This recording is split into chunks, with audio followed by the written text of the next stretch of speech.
হুম, একটু পর পর গেট বন্ধ করার মতো সিচুয়েশন শুটিং এ থাকে না।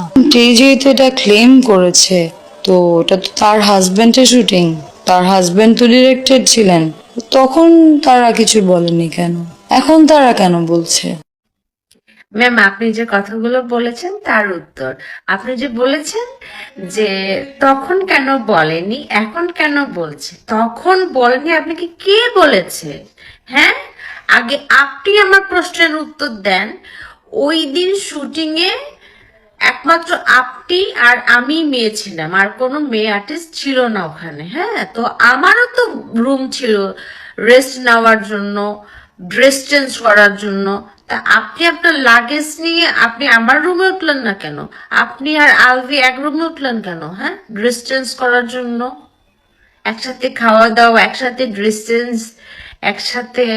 হুম হুম কি, এটার উত্তর আগে দেন। তারপরে হচ্ছে আমি আমার হাজবেন্ডকে জিজ্ঞেস করেছিলাম যে এগুলো কি চলছে।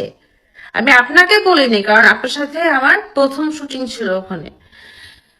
তো বললো, আমার হাজবেন্ড শুধু একটা কথাই বললো যে শুটিংটা শেষ করতে দাও, এখানে কোনো সিন ক্রিয়েট করা যাবে না, কারণ সিন ক্রিয়েট করলে শুটিংটা শেষ হবে না, অনেকগুলো টাকা লগ্নি করা আছে, আর একটা মান সম্মানের বিষয়।